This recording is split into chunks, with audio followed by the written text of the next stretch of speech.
আজিৰ দিনটোৰ বহুকেইটা নতুন নতুন খবৰ লৈ লুইটৰ বাতৰি চেনেল আপোনালোকৰ কাষলৈ আহি সাজু হ'ল। বলক এতিয়া আগবাঢ়িছোঁ আজিৰ দিনটোৰ বিভিন্ন খবৰসমূহলৈ। বৰ্তমান স্ক্ৰীনত দেখিবলৈ পাইছে অভিনেত্ৰী শিল্পী শিখাক। শিল্পী শিখাই শ্বেয়াৰ কৰিছে এটি বিশেষ পোষ্ট। আমি দেখিবলৈ পাইছোঁ অভিনেত্ৰীগৰাকী পুনৰবাৰ এখন ধাৰাবাহিকৰ শ্বুটিঙৰ কামত ব্যস্ত হৈ পৰিছে। এইবুলি NKTV স্পন্দন চেনেলত আপোনালোকে দেখিবলৈ পাব শিল্পী শিখাৰ এখন নতুন ধাৰাবাহিক আৰু আহিবলগীয়া নতুন ধাৰাবাহিকখনৰ নাম হৈছে কাঞ্চন। এতিয়া আগবাঢ়িছোঁ আন এটি খবৰলৈ।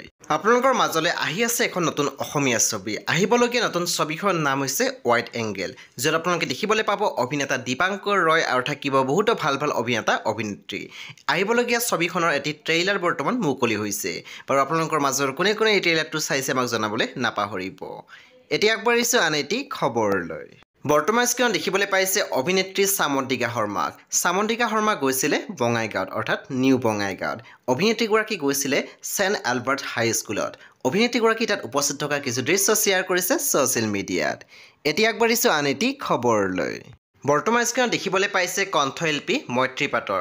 কণ্ঠশিল্পী মৈত্ৰী পাটৰ উপস্থিত আছিল নিউ দিল্লীত, কাৰণ নিউ দিল্লীত আছিল এনুৱেল ফেষ্টিভেল অৱ লেটাৰ্ছ 2024 আৰু সেইখন অনুষ্ঠিত হৈছে সাহিত্য একাডেমী এণ্ড ললিত কলা একাডেমী নিউ দিল্লীত। কণ্ঠশিল্পীগৰাকী তাত উপস্থিত থকা কিছু দৃশ্য আমি আপোনালোকলৈ আগবঢ়াইছোঁ। এতিয়া আগবাঢ়িছোঁ আন এটি খবৰলৈ।